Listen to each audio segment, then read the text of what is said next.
Welcome to Swinger University, your horizontal enrichment program, offering you the naked facts about swinging. Here are your hosts, Ed and Phoebe. Hi, this is Ed. And this is Phoebe. Today we're giving our final review on the Costa Rica Hotel Takeover. It had its pros, but if you actually wanted to have sex with other people, well, we'll get into that. But before we get started, Ed and I want to ask you for your help. It's our desire to reach more people with our podcast, and here's what you can do. Rate and review us on iTunes and Spotify. Mention Swinger University on social media. Tell your friends about our podcast, and follow us on Instagram, TikTok, and Twitter. You can find all the links to our social media in the show notes of the episode. We really appreciate you, and we appreciate all the support you give to us and our podcast. All right, enough business. Let's talk about Costa Rica wrap-up. Yeah, and this is the second time we've recorded this episode because we want to give it a fair review, right, and we needed time to process. And calm down. Yes, there was a bit particularly of that. Me. So I do want to start with our perspective or lens based on, like with anything, anytime you ask someone their opinion, how did you like this or how do you like that? For example, here's a really good example. People that go to Pearl or Desire, they always love the food, but every once in a while you'll hear someone say, I hated the food. Why? What's your perspective? Right. Are you used to eating McDonald's? Is that your palate? If that's so, I get it. I understand. Okay. Noted, right? So I want to give you our perspective on what it's like here in California for swinging and the lifestyle. Right. We have a choice of 4 to 5 monthly house parties all the time, with lots of play going on. Actual fucking. None of this standing around junior high dance thing that Ed likes to call it. But actual, people get down and get busy. Yeah. Playrooms are full. Beds are, around the pool are full. Like, everybody's playing. Yeah. The local entertainment company for swingers hosts about 3 to 4 events, about one every quarter. And then there are, we used to have monthly hotel events for like the first 3 years we were swinging. So there was always, there's always something going on. Yeah. And these, back to the quarterly hotel events, these aren't just one night. They're 2 nights, most of them. Halloween and New Year's especially. So we're used to just, it's pretty great. And then on top of that, they used to have bar meet and greets. They don't do that so much anymore. And then they have boat days around here where it's probably a little more vanilla swinger with vanilla with sprinkles kind of thing. Mostly because the sheriff doesn't really want us playing out on the boats in public. But, right. There's that. Right. And then we have 2 clubs in San Francisco. We've got Twist and we've got Power Exchange. Yes. So we're pretty fortunate. Like, if you want to get out and get fucked, you can. There are plenty of ways to do that. Yeah. Plenty of ways. And there are a number of couples who are pretty active on, Cassidy and SLS posting hot dates. And I was going to say, we've been talking mostly about the parties that we attend, but there are lots of other parties that are in this area and like just south of us in kind of the Galt area, down in the pocket. And I think this weekend there are 2 or 3 different parties, and I think next weekend there's a couple more. So. Yeah. And I don't even know if I grouped in there like the bronze parties and then dinner with with Dinner with George. Dinner with George, and then there's groups in the San Francisco area, in the suburbs of San Francisco, where they do house parties all summer, and nothing, in the other seasons because they have a pool. So their whole backyard is naked. We're really fortunate. Yeah, and maybe a little bit spoiled in that regard. Yeah. Because this is just kind of what our norm. We expect when we attend a swinger event. We have our expectations in terms of, everybody says don't have expectations, but we kind of expect to have some swinging. Right. Well, and we also have a nudist resort near us too. Right. So there's your, compare and contrast, which I will say is 90% swingers. You just don't do anything in public. Right. Right. You can't touch none of that stuff. No touchy in public, but we've been there several times, and going to the tent or into They've the got RV, rooms or the RV. Yeah. There are shenanigans going on. All the time. And people live there, and then you go to their house and yeah, and the people who are living there are swingers too. Yeah. So, yes. Yeah. There's lots of opportunity. Yes. So the cost of this vacation was anywhere from $3,000 to $5,000, depending on which room selection you picked. And depending on where you are in the country, your airfare is going to vary. Now, I know middle of the states and the East Coast had really good rates on their airfares. West Coast people, Canada, Washington, us. We got the suck. Shitty airfare costs. I think our airfare costs probably $1,500. Yeah. And it's a bad time to fly because of the gasoline costs and the airlines having staffing problems. Exactly. And so the prices for tickets shot through the roof. So that's a little artificially inflated. Yes. It's normally, that's like 3 times it should be. Then the excursions, if you want to do any excursions while you're there, it was like $360 per person, right? No, per couple? Yeah, I think that was per couple. There were some excursions that were cheaper and some that were more expensive, but yeah. So you got that. So if you want to do one day, that's $360 one day. A lot of people did couple excursions, so that's another $360. So, that's another $820, something like that. Yeah, right? You're getting up there. $720. Then $200 for massage. A lot of people got couples massage. And so all in all, basically, you could drop $7,420, maybe $5,000 if you drop out the excursions and massage and stuff like that. So let's just say $5,000 for that vacation, right? Right. All right. So I'm expecting it to be, I've got some expectations for $5,000. Like, I don't go there just for the pool and to watch sexy people walk around naked. I got that here. I got my own nudist beach resort thing going on here. I want to see fucking. I want fucking, right? I want actual swinging. Bum, bum, bum. The venue, very nice. But in comparison, it's not going to be RM, Pearl, or Desire kind of nice. So if you know what that's like, it's not the same. But still very nice. Yeah. And I think the number one complaint that a lot of people had was that the resort was very spread out. Yes. And so it wasn't conducive to kind of pulling people together. Mm-hmm. Yeah. It was the very arid section of Costa Rica. We knew that going in, but we didn't know exactly how arid. Yeah. I think we didn't have a good mental picture of what that looked like. It was worse than California in the summer. It didn't even look as pretty as Arizona in the summer. Yeah, it was unusual. It was very sparse, a lot of cactus, surprise, surprise, next to palm trees, and a lot of controlled burning near the road. So everything just looked brown and ugly, and all the trees looked dead.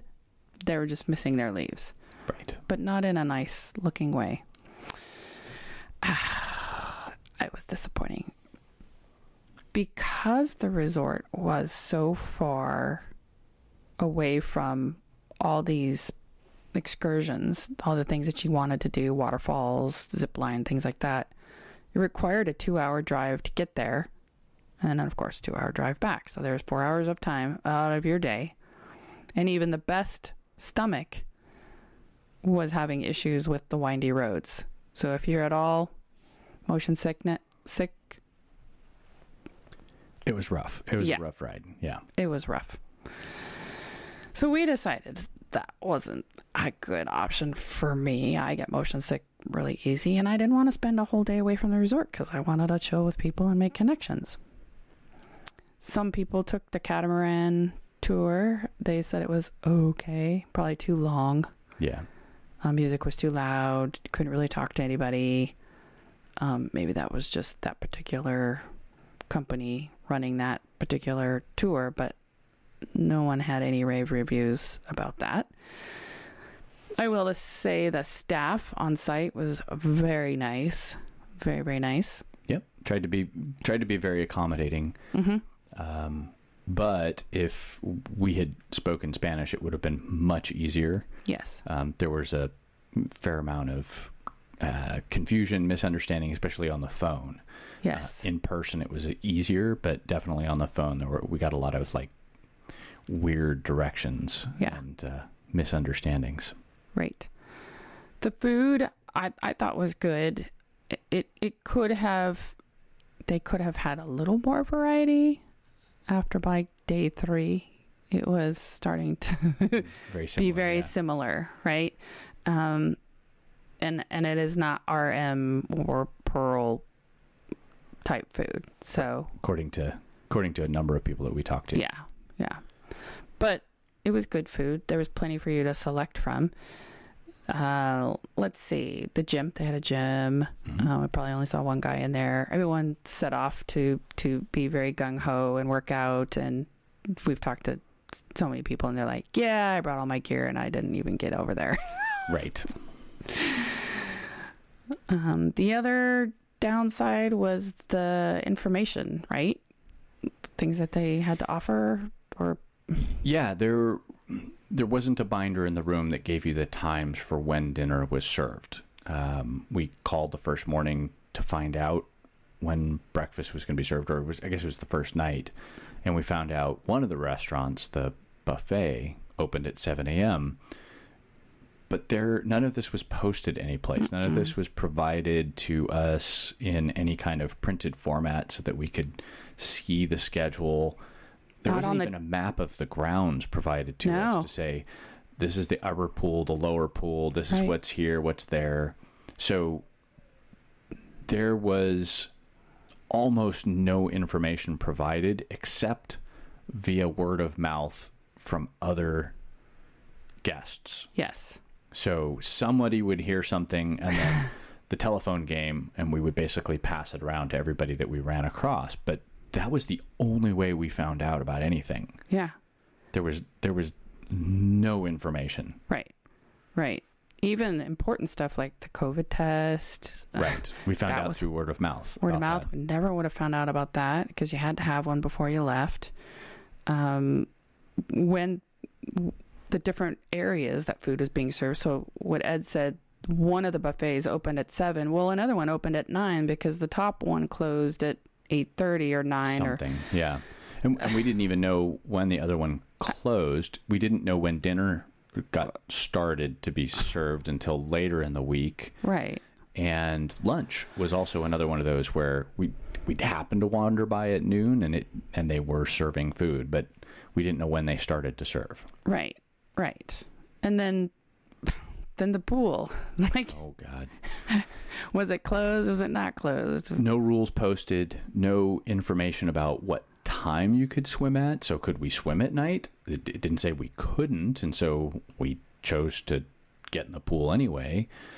I don't know if we were supposed to or not. And then one of the nights we went to the lower pool, and one of our friends was down there and said, oh, by the way, they just put chemicals in the pool and told us to stay out of it.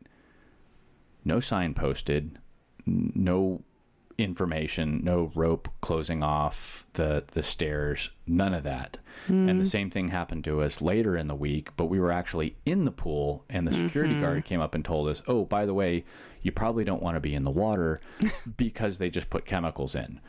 So it's one of those, why not put just a little sign saying pool closed for maintenance? I don't know. It was baffling to me. It made no sense at all. I don't know. At some point during the week, people said they just did things, and then they asked for forgiveness later because they really got tired of asking, and so they just went ahead and did stuff. And so right. I guess people were fucking by the side of the pool, and they got in trouble by the security. Yeah. Or giving blowjobs or something. Yeah. And I'm surprised I didn't get kicked out because... Well, we got lucky. Nobody caught us. I know. Fucking by the pool, but it was... And the guy giving me oral, like my ass was up in the air. Yeah, that's right. You were right there. You were holding me up, and my legs were on his shoulders, and it was like all for all to see. Yeah. Again, once again, no one told us that we couldn't. Thank God no one rushed in and said, "No, no, no, no." I would have been shocked. I would have been like, oh my God. Yeah. Yeah. And then at the end, we were provided stickers. They came and knocked on our door, and they gave us these, like, they look like luggage tags. They were strip stickers, about a foot long, and it said something about disinfected luggage, and it was a way to tag your bags that they were disinfected. Now, they didn't tell us how to disinfect them. They didn't tell us what to do with the tags, whether we put them on the bags or not. They handed us stickers and then said goodbye. Said, "Have a good day." And we asked a couple other people if they got them, and they said no. And nobody knew what to do with them. Nobody knew anything about them. The airlines didn't ask about them. The shuttle didn't ask about it. Maybe they disinfected our luggage without us knowing, and that was a way of... I don't know what happened. I highly doubt that they did anything. I don't know. Hence our confusion. And then I guess a couple people actually left, like on day 3. Yeah. Because they were... heard about that later in the week. I don't know. Dissatisfied in some way and said, this is for the birds, and off they went. So there was that. Classes. They did have some classes. Mm-hmm. Yeah, there was some tantric sex classes that were going on throughout the week, and it was almost every day there was a different session. So they were kind of... There was a woman's session and a men's session and a couple sessions. There were different kind of aspects of it. Right. We had talked to some men who had done the men's session, and... He wanted his 3 hours back. He wanted his 3 hours back, yeah. They thought that what had been covered in the class probably could have been covered in an hour. Yeah. So there's another example of time you could have been spending getting to know couples or swinging, but you were kind of locked in a classroom for 3 hours and you kind of felt trapped. Yeah. So, there you go. And apparently in the playroom that they set up, that if you've heard the other episodes, it really wasn't that sexy. So I don't know how warm and inviting that area was. Entertainment. They did have Nyla the High Pimpstress. Mm-hmm. Yep, she performed 4 nights. Mm-hmm. Bombastic, neo-burlesque, exotic erotic, and she did a fire show. Fire show we missed because we had to be in bed that night because we had to be up at 3:30 the next day. Yeah, for the flight from hell. Yes. They also had a saxophonist and a violinist. This is all around dinner time, so that was really nice. Mm-hmm. And so, as we're winding down for this review, I would say LLV, this particular vacation hosted by them, is kind of like Temptations, where you've got 80 to 90% lifestylers, but not swingers. And it's like a nudist it was like a nudist resort with just sprinkles. It definitely was not a swinger vacation. Not by our definition. No.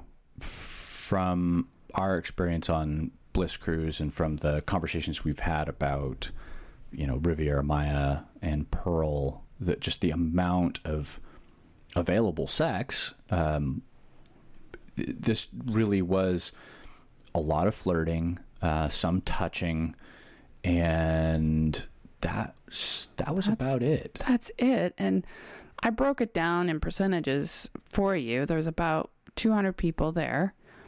So you had 30% of the people either too sunburned, too tired, too drunk, too dehydrated, too sick, left early, or they're just too new. Right. Like brand new in the lifestyle, so they aren't doing anything. Then you had the other 30%, another 30% that just didn't swing at all. Right. They're just there because they like just the sexy environment. And we spent most of the week with one of those couples, and we had a great time with them. Absolutely, yeah. But it was just great conversation. Like, right. And, we got to see them naked, which was fun. Yeah, and all their fun outfits. Yeah. Then the other 30%, I would say, contributed to the venue's fault of not swinging because of the layout, because it's too spread out. Right. The swinger room wasn't very sexy. It was small. And the playroom was all the way at the top of the resort. So you had to go all the way to the top of the hill and then go upstairs to the playroom. Considering that most people's rooms where they were staying, right, where all their supplies are and their condoms and their lube and their toys and all that kind of stuff, are 5 miles away. You have to take a shuttle to get to them. Yes. So we're pretty convinced that there may have actually been more playing if people were closer to all of their shit. Yeah. But they couldn't get to it. Right. And it was way too much of a, back and forth right. migratory process just to get in the same places as other people. And so we think it just didn't happen. It just didn't happen. And then you've got 10% actual swingers, which leaves you with 20 people, which is 10 couples. Right. Out of 200. And one of the nights, I think all of those couples were in the playroom minus us. The few times that we went up to the playroom, there were 3 couples one time. Nobody won the other time. Yeah, nobody the other time. And then when we went up and played, there eventually was 1, 2, 3, 4, 5 couples that were the night of the spider monkey. Yes, the night of the spider monkey. Yeah, and there were groups of people, little tribes that came together. That only stayed in their tribe, and they talked and did stuff all week. So there was that, and you couldn't really break into that. And then they would go on excursions, and that's the other thing too. People were gone most of the day during the week, and so this is where the tired and exhaustion and all that stuff plays in. And they weren't around to socialize with. And one of those groups we actually did break into pretty early in the week, but because they were on excursions and doing the tantric class, they were like, we couldn't find them again. Right. So we had made plans to hook up with them, but then they're gone doing other stuff. We couldn't find them. So swinging, not a priority for them. See, hence this is the problem. Yeah. This is the problem. I didn't really want to be away from the resort because I wanted to get to know people so that we could have sex with them. that hence the vacation. So, would we ever do it again? Probably not. No. Fuck no. You say probably not. I say fuck no. Maybe if it was at a different venue, but even then, I would have to really. I'd have to think about it a lot. Yeah, yeah. I'd say if you're a swinger, save your money and don't pay, as Ed says, the swinger tax. Don't pay that premium price if you really want to play with others, because you can go on a same vacation for a third of that cost somewhere else. Right. And the same with Desire Hito. I mean, not necessarily swingers there, unless there's a swinger takeover Although we're still researching that, because I guess it all depends. If you take the party with you, or you're very forward and you make things happen, things can happen. Right. However, we put out 7 invitations one night, and we tried to make things happen, and it didn't happen. So I don't know. Yeah. Yeah, we definitely got the impression that either people weren't into us or just weren't into the concept of swinging, because I don't think they were there to swing. I just don't. I'm going to let my ego think that as well, because we're usually pretty successful with... Well, we had some friends just get back from Temptation, and they had a good time, but no one there wanted to swing. They're very good looking couple. This is Mr. and Mrs. Red. Oh yeah. Right? And you've heard of if you've listened to our episodes, you know about Mr. and Mrs. Red. Yeah, and they're very hot. They're very hot. And no one wanted to swing with them. I'm like, what? Okay. Okay. There are not swingers there. So this is where I'm starting to have the problem. And I'm like, okay, and if I'm going to spend the money to go to a lifestyle resort, what am I actually getting for my money? Right. Just a bunch of naked bodies wandering around the pool. Great. I'll spend $60 going down to my nudist resort down there, and I can see naked bodies all day long. Right. And I actually fuck on site in someone's, RV or their house or one of the hotel rooms. Yeah. It doesn't need to be outside. Anyway. Pros about the vacation were definitely the people. Oh yeah, fabulous people. Met a ton of people. Really conversations. Very nice people from all walks of life. As we've said, 2 degrees away from Elon Musk down to us. The other spectrum of income level. Yeah. And, we've got a bunch of contact information, and we hope to connect with some of them in the future. And the resort was beautiful. Absolutely. And I was going to say, if you were on a vanilla vacation and you just wanted to go to a nice place that had a pool and, table tennis and, pool table and some great restaurants on site, and you wanted to get a massage and just do the whole day spa thing. Yeah. Absolutely. Yeah. That resort was great for that. Yes, definitely. The cons were obviously no swinging, was wah, wah, wah. Very little swinging. The resort was too spread out for swingers. Right. Perfect for separating families where you want to have your own vacation. Yeah. Not so good when you want everybody to have the same time doing things together. Correct. And, it just wasn't set up for swinging. It wasn't conducive for that. Right. The Playroom was, as Ed said, up in the back 40, up some stairs in a corner. And, if you're a lifestyler, you'll like it. You just like chilling with the swinger people, then yeah, sure. Go for it. Yep. But if you're an actual swinger, no. And we are going to do an episode on what constitutes an actual swinger.